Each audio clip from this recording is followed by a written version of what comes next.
In March 2011, in the southern Syrian city of Daraa, a few young men wrote anti-regime slogans on the walls of their school.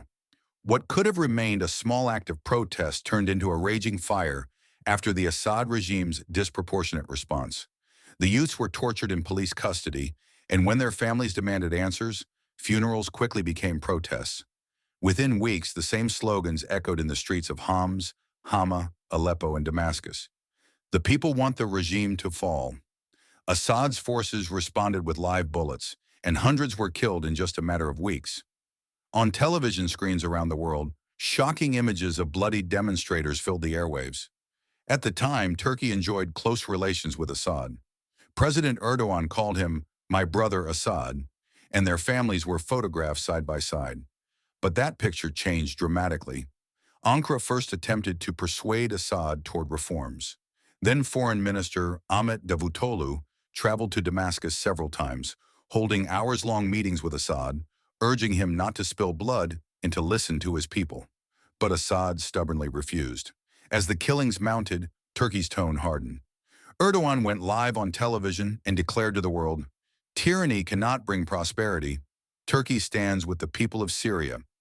That moment was a turning point. It made Turkey one of the most active players in the unfolding war. As the conflict deepened, millions of Syrians fled their homes and streamed across the Turkish border. The world was witnessing the largest wave of displacement in modern times. The Turkish state poured billions of dollars into refugee camps, healthcare, and schools. But it wasn't only the government making sacrifices. Ordinary Turkish citizens opened their homes, shared their food, and supported their neighbors. Yet this humanitarian stance sparked political debates inside Turkey. The opposition frequently criticized the government for the refugee burden. European media outlets added pressure, and some reports even claimed that Western powers and Israel sought to exploit the refugee issue to weaken Ankara, even financing opposition campaigns. Erdogan's response was unwavering. "We will never turn our backs on those who seek refuge at our door." But the issue was not only humanitarian. The war spilled into Turkey itself. ISIS bombings struck from Reyhanli to Ankara, while the PKK-YPG built a threatening presence along Turkey's southern border. Ankara responded by sending its military directly into Syria. In 2016, Operation Euphrates Shield cleared 2,000 square kilometers of ISIS-held territory in the Jarablus-Azazel-Bab Triangle. Over 70 Turkish soldiers were killed, but more than 200,000 Syrians were able to return to their homes. In 2018, Operation Olive Branch pushed YPG forces out of Afrin, clearing over 2,000 square kilometers, with more than 50 Turkish soldiers killed. In 2019, Operation Peace Spring secured another 4,000 square kilometers in the Tel Abyad-Ras Al Ain corridor. Around 70 Turkish soldiers lost their lives, but safe zones were established and hundreds of thousands of civilians resettled. Altogether, Turkey secured more than 8,000 square kilometers of territory, roughly the size of a small European country.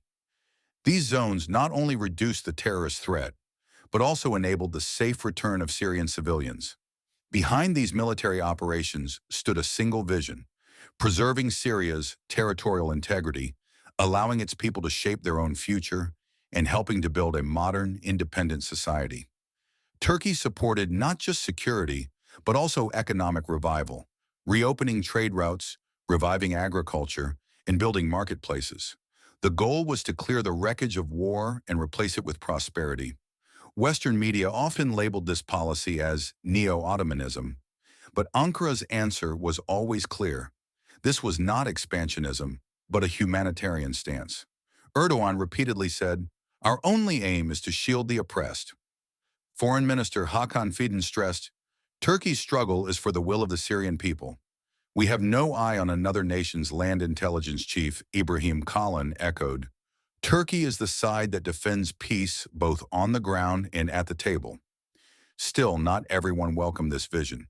Israel, for one, did not want a modern, strong, and independent society at its border. A democratic Syria would complicate Israel's regional calculations.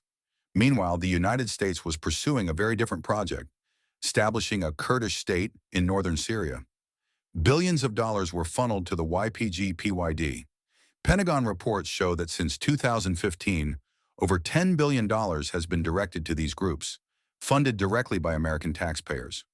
Washington presented this as part of the fight against ISIS, but for Ankara it was nothing more than a plan to create a terror corridor. Erdogan's response was sharp. We will not allow a terror corridor. The U.S. added pressure with sanctions.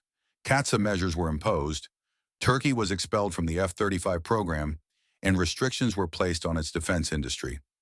American officials openly stated that Turkey was pursuing dangerously independent policies. Meanwhile, Russia and Iran also played central roles.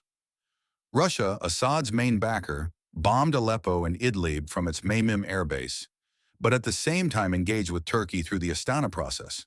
Iran, driven by sectarian ties, deployed Shiite militias to support Assad and criticize Turkey's operations. Yet Ankara managed to keep dialogue channels open with both powers. In the end, Turkey became the nation that paid the heaviest price. It now hosts over 3.5 million Syrian refugees, has cleared more than 8,000 square kilometers of terrorist-controlled territory, and has spent billions of dollars on humanitarian aid. Despite U.S. sanctions, Israeli opposition, Russian and Iranian pressure, Turkey has not stepped back from its vision. Today, Syria remains unstable. But one fact is clear. Turkey continues its struggle with determination to bring stability, to block terror corridors, and to support the Syrian people's aspiration for a modern, independent future. This is not just foreign policy. It is a fight for humanity itself. Thank you for listening.